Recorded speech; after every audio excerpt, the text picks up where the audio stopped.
Entérate. Acontecer electoral a la semana. Hola, les doy la bienvenida a Entérate este lunes 6 de junio de 2022. Mi nombre es Adriana Montiel y como siempre me da mucho gusto que nos acompañen en un recorrido más por las actividades más relevantes del INE durante la semana.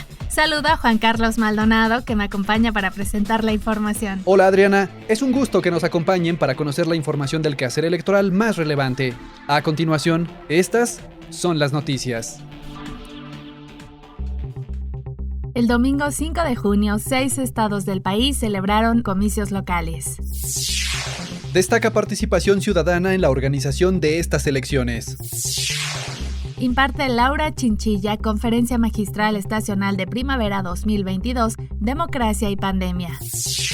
Designa Consejo General a 3 consejeras electorales en el organismo público local de Chiapas. Instala INE Comisión Temporal de Presupuesto 2023. Aprueban convocatoria y cuestionario para la consulta previa, libre e informada a las personas, pueblos y comunidades indígenas en materia de autoadscripción. El instituto investigará posibles gastos realizados por partidos políticos en la revocación de mandato.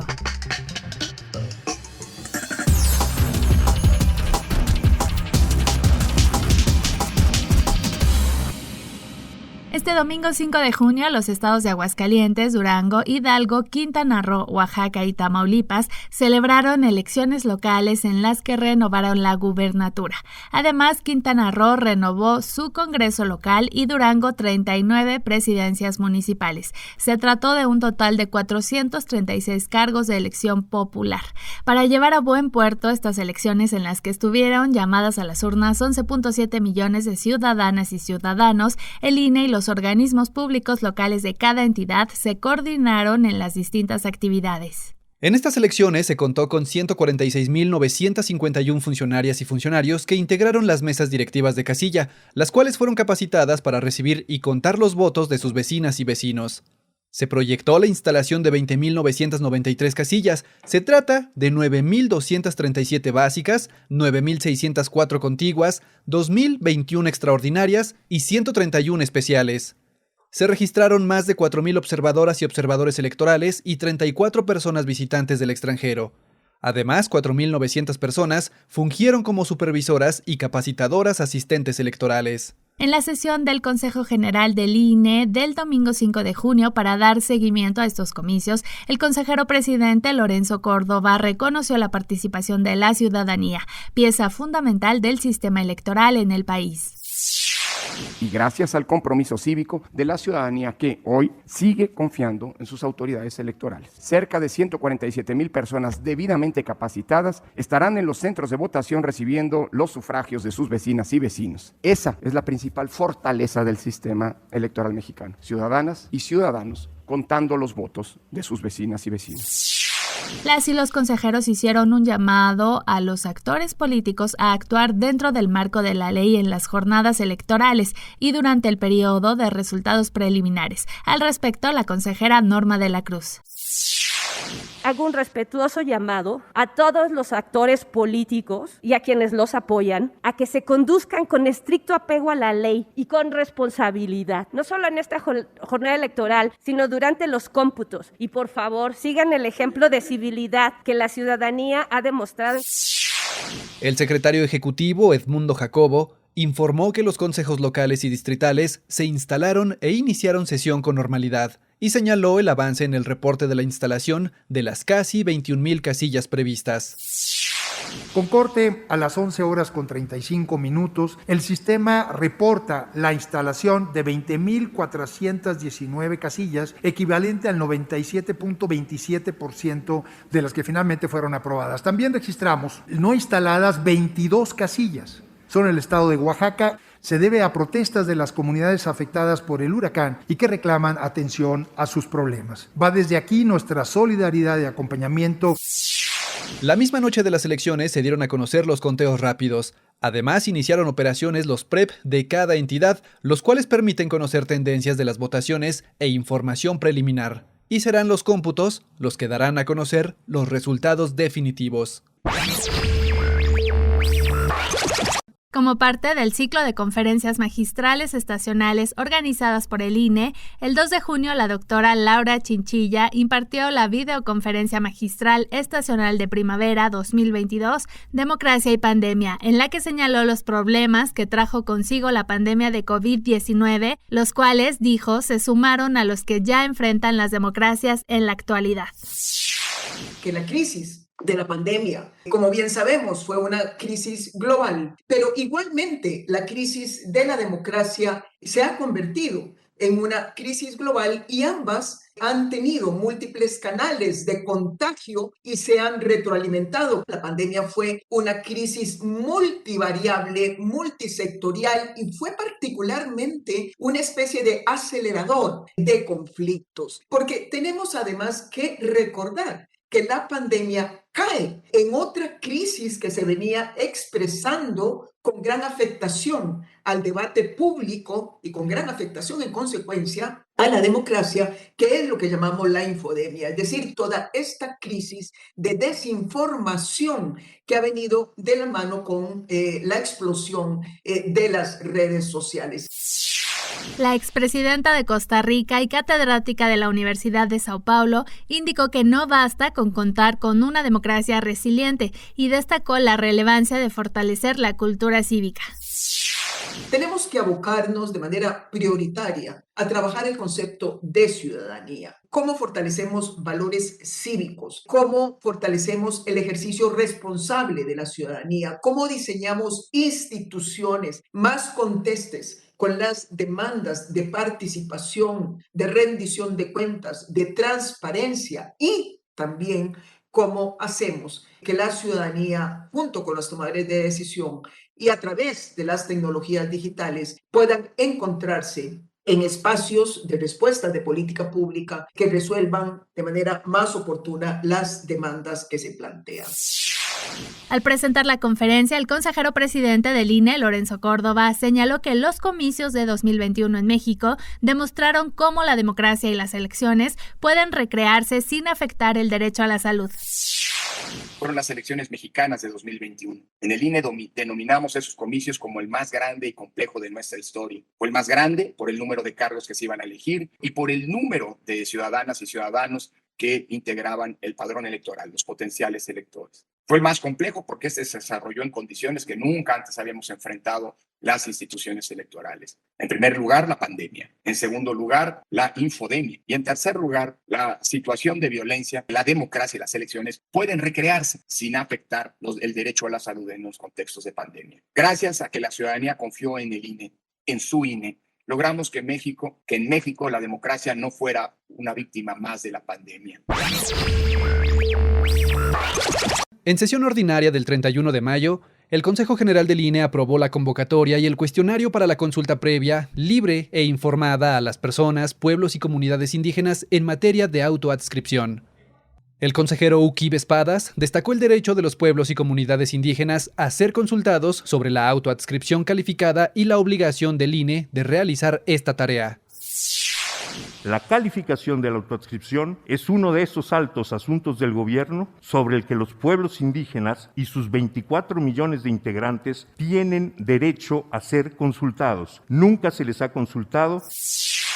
En la sesión, al presentar un informe de las actividades de fiscalización y sobre posibles gastos realizados por partidos políticos en la revocación de mandato, el consejero Jaime Rivera dijo que el informe da cuenta de los trabajos de la Unidad Técnica de Fiscalización en la etapa de promoción y difusión de la revocación de mandato y describe los hallazgos de posibles gastos. Recordó que los partidos políticos tenían una prohibición de destinar recursos para la promoción de este ejercicio y destacó que el documento no es concluyente, pues se trata de un informe descriptivo. Además, señaló que la autoridad electoral continuará con las indagatorias y, en su caso, determinará responsabilidades.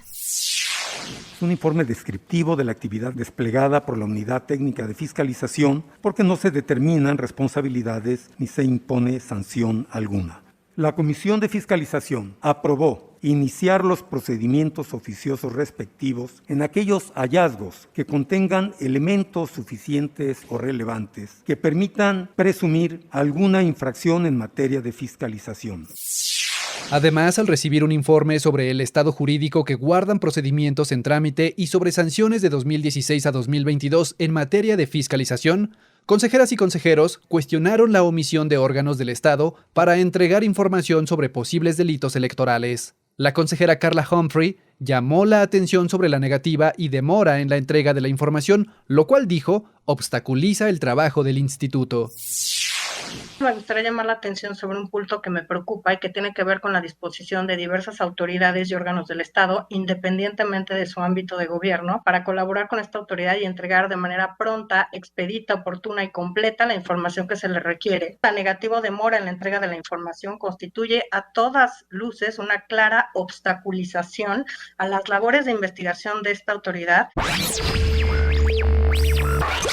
Al participar en el Seminario Internacional Democracia, Estado de Derecho y COVID, realizado por el Instituto de Investigaciones Jurídicas de la UNAM, el consejero presidente del INE, Lorenzo Córdoba, señaló que la pandemia de COVID-19 se sumó a una serie de problemas que la democracia mexicana venía enfrentando desde tiempo atrás. Y que eventualmente la salida de la pandemia, es decir, la génesis de la pandemia en endemias, no debe hacernos perder de vista que los grandes problemas estructurales que enfrentan las democracias es que estaban allí, siguen estando allí y seguirán estando allí. El presidente del INE se refirió a los retos que las autoridades electorales enfrentan a causa de la pandemia.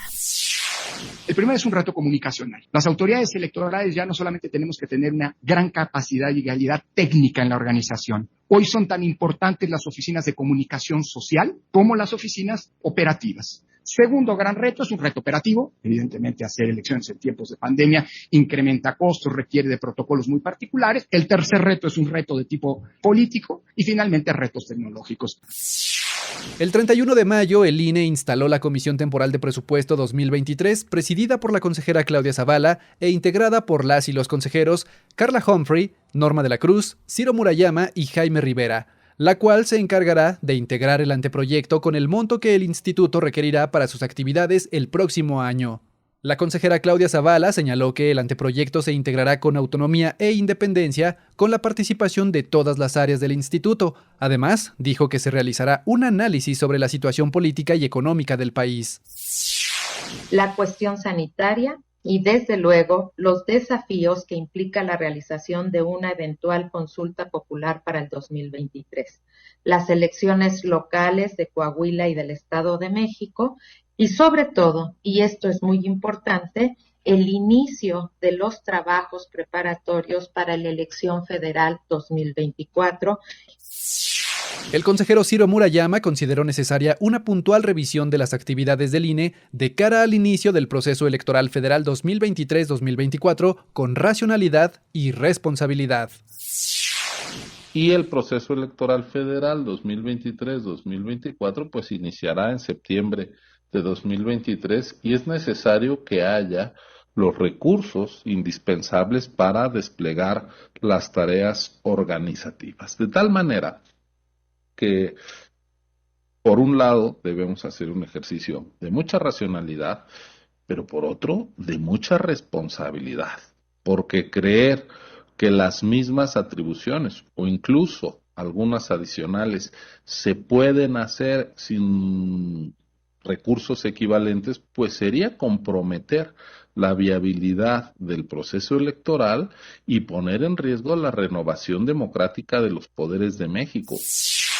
Al participar en el Seminario Internacional El Estado de Derecho bajo asedio, una mirada de México y la región en el Instituto de Investigaciones Jurídicas de la UNAM, el consejero presidente Lorenzo Córdoba dijo que la democracia no se restringe en el contexto de la democracia constitucional e indicó que los nuevos problemas que aquejan al Estado de Derecho tienen que ver con los ataques a órganos electorales en 4 categorías. La primera categoría es el de la descalificación discursiva, la construcción de narrativas que apuntan hacia la descalificación y el intento de erosión en el imaginario colectivo de no solo del aprecio, sino incluso me atrevo a decir, hasta el respeto de la función que cumplen los órganos electorales dentro de las democracias constitucionales. El segundo gran eje de esta agresión lo constituyen las amenazas político y judicial que los titulares de los órganos electorales, a los que los titulares de los órganos electorales están siendo sometidos. El tercer gran eje es el de la asfixia presupuestal, es decir, colocar desde el punto de vista del presupuesto en una imposibilidad de poder cumplir más o menos, mayor o menor las funciones constitucionales, y finalmente la reforma electoral como un mecanismo de acoso, de amenaza o incluso de captura. La semana pasada, integrantes de la Unidad Técnica de Fiscalización ofrecieron una plática a medios de comunicación sobre la fiscalización del INE en los procesos electorales locales 2021-2022, con el fin de transmitir información verídica, así como dar a conocer el portal de rendición de cuentas y resultados de fiscalización. En el portal fiscalización.ine.mx se pueden consultar los detalles de gastos reportados por candidatura a través del Sistema Integral de Fiscalización, así como los resultados del monitoreo de espectaculares y demás propaganda en vía pública. Al participar en el ciclo de conferencias Asociacionismo en la Ciencia Política y Violencia en el País, Criminal, Género y Política, en el marco del 10º aniversario de la Asociación Mexicana de Ciencias Políticas, el consejero presidente del INE dijo que el discurso de denostación contra los partidos políticos está penetrando entre las sociedades. Sin embargo, señaló que hasta el día de hoy es impensable una democracia sin partidos políticos. Destacó que los partidos son organizaciones creadas para articular consensos, facilitar que la sociedad participe en la toma de decisiones políticas y para darle cauce al carácter representativo de la democracia. Entérate. Al confirmar una determinación de la Sala Regional Jalapa, la Sala Superior del Tribunal Electoral del Poder Judicial de la Federación determinó que las personas no binarias no pueden ocupar los lugares asignados a mujeres en las listas de candidaturas de representación proporcional. La Sala Superior señaló que cuando se trate de personas no binarias, los lugares que deben ocupar son los previstos para hombres, con lo que se armoniza el principio de paridad con acciones afirmativas para personas de la diversidad sexual y se garantiza el acceso de las mujeres a los cargos públicos. Por otro lado, la Sala Superior confirmó el acuerdo de la Unidad Técnica de lo Contencioso Electoral del INE, en el que, entre otras cuestiones, se amonestó a la jefa de gobierno y al secretario de gobierno de la Ciudad de México por un evento celebrado en el Monumento a la Revolución el 6 de abril, que se estimó vulneró la normatividad de la revocación de mandato.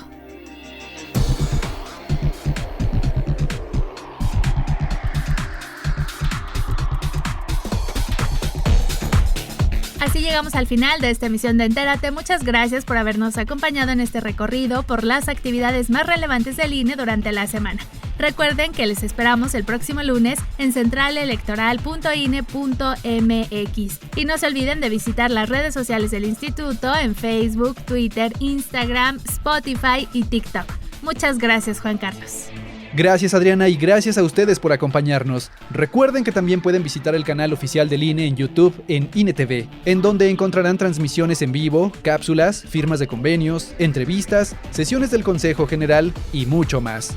Hasta la próxima semana. Central Electoral.